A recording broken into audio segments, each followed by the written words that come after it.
karena dikatakan kota serba sungai, dulunya kota Banjarmasin penuh dengan sungai. Jadi sering banyaknya sungai, tetapi dengan pesatnya pembangunan kota Banjarmasin, karena sempitnya luasan kota Banjarmasin, akhirnya banyak yang diuruk. Nah, jadi akhirnya sungai-sungai banyak yang hilang.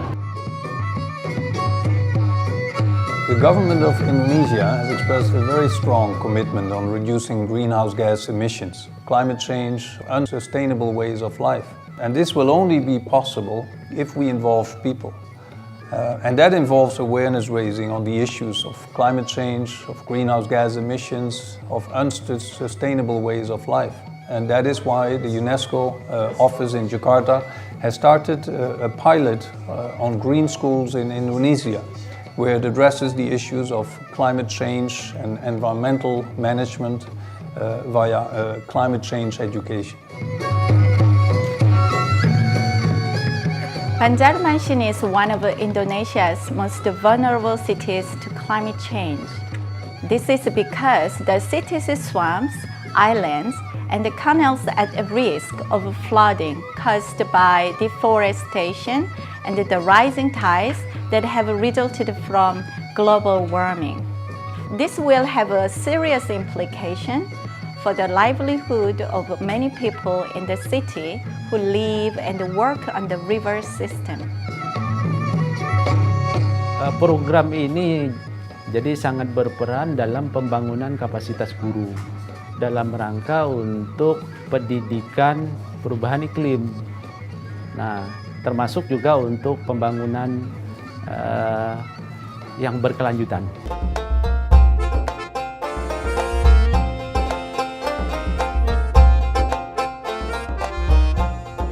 Sebelum mengikuti training ini, saya belum terlalu banyak pengetahuan tentang IT, tapi setelah mengikuti begitu banyak tambahan pengetahuan dan sangat membantu.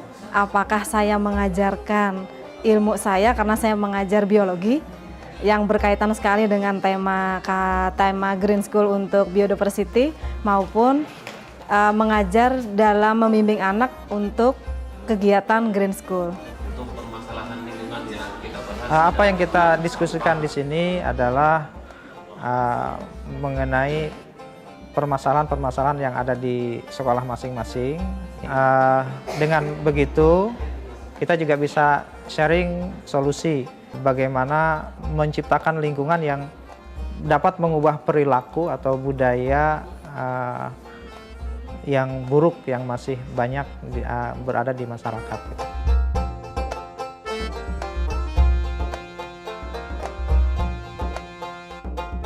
Nah, jadi setiap 1 minggu Green School ini kami masukkan di sana. Jadi setiap minggu dia turun ke lapangan untuk menanam bibit, menanam biji, itu setiap minggu itu dilakukan.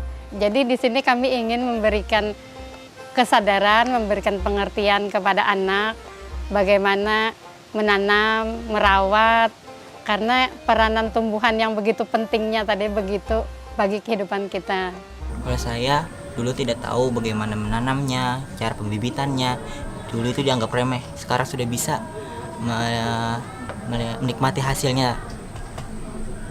Dari sekarang saya bisa mengolah bibit dari biji sampai sudah jadi pohon yang kecil.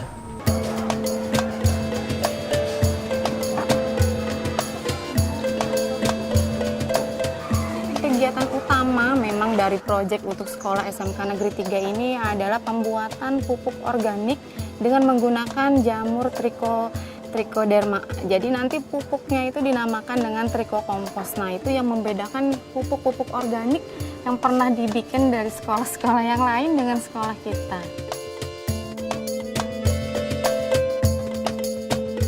Setelah tadi kita lakukan pengambilan gulma air, setelah kita keringkan, sekarang kita lakukan tindakan selanjutnya, yaitu dengan mencincang gulma air tersebut menggunakan mesin ini.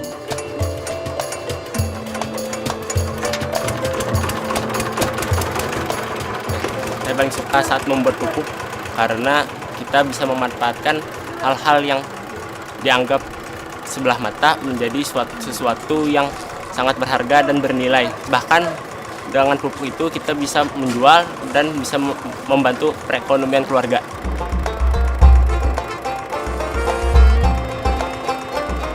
Jadi usahakan kepada anak kita supaya kita bersih-bersih 5 menit seperti biasanya.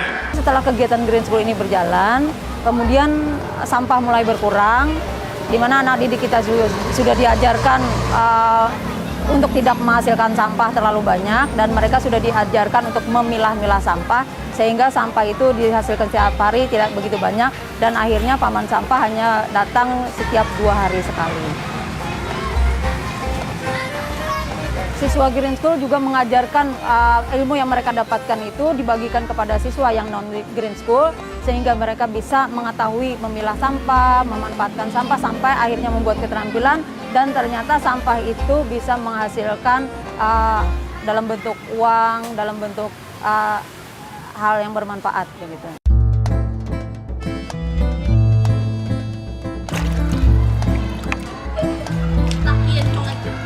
Sekarang hari ini Ibu mau ngasih pelajaran bagaimana kita menyaring dari air kotor menjadi air bersih. Setelah diadakannya sosialisasi, bagi saya sendiri itu sangat mempengaruhi, di mana saya mempunyai tanggung jawab yang besar kepada anak-anak, khususnya anak-anak kelas saya, untuk memberikan pengajaran kepada mereka bagaimana cara menjaga lingkungan, khususnya air, cara menghemat air dan menggunakan air dari air yang tidak terpakai menjadi air yang bisa dipakai.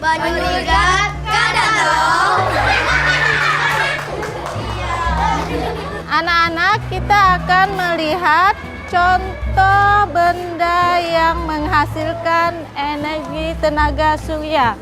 Apa namanya tadi? Panel surya.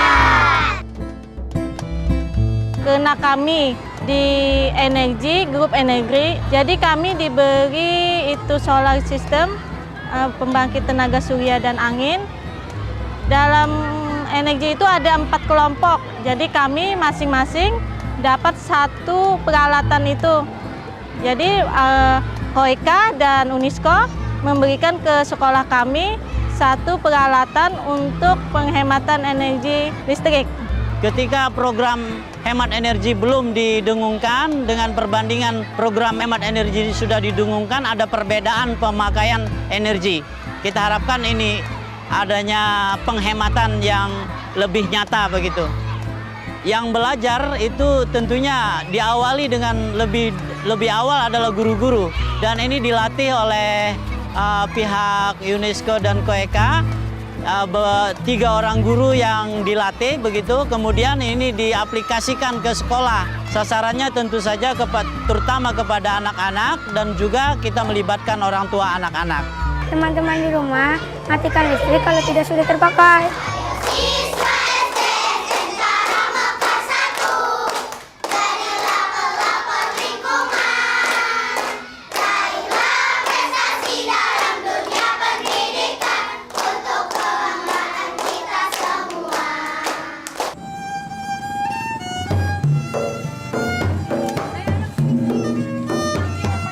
Karena tema mereka ini biodiversity, jadi bagaimana memanfaatkan sumber daya alam ini.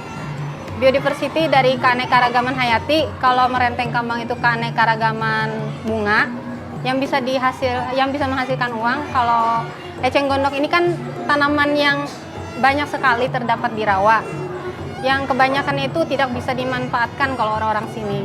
Nah, sekarang kan kalau ada dengan keterampilan ini, mereka bisa memanfaatkan apa yang terbuang, yang istilahnya terbuang dari sekitarnya untuk dijadikan sesuatu yang berguna. Artinya kita sudah ada kontribusi buat alam. Jadi untuk Green School, dengan dapatnya Green School ini malah memberikan dorongan pada anak-anak. Karena sekolah kita salah satu terpilih sebagai pilot project Green School. Mereka kan sangat gembira, termotivasi itu. Nah, sehingga adanya kegiatan-kegiatan tidak susah, Pak. Kalau lihat ada sampah, cepat. Dalam pelajaran IPA contoh, anak dibawa keluar, anak mengamati tumbuhan, mengamati lingkungan apa saja yang terjadi di lingkungan itu, kan ada hewan, anak ini dia tahu. Toga itu tanaman obat keluarga, cabe, lidah mertua, cocor bebek, sisir Sisik naga, sirih merah, laos. Kalau lidah mertua itu fungsinya untuk menyerap radiasi elektronik. Kalau cabai fungsinya menambah nafsu makan. So the Green School project in Indonesia will showcase best practices in education for sustainable development and in climate change education. We will use that model also to feed into the Green School projects in other countries, benefiting from the best practice in Indonesia. Saya ucapkan terima kasih kepada UNESCO yang membuat program seperti ini. Sebenarnya ini penting untuk generasi penerus. Karena generasi penerus itu adalah di sekolah-sekolah yang harus kita tanamkan bagaimana caranya anak-anak itu memelihara sungai. Bagaimana menyadarkan masyarakat itu jangan membuang sampah ke sungai. Dan pelihara sungai untuk kita bersama. Saya senang ikut Green School karena saya dapat menjaga lingkungan dan hemat energi.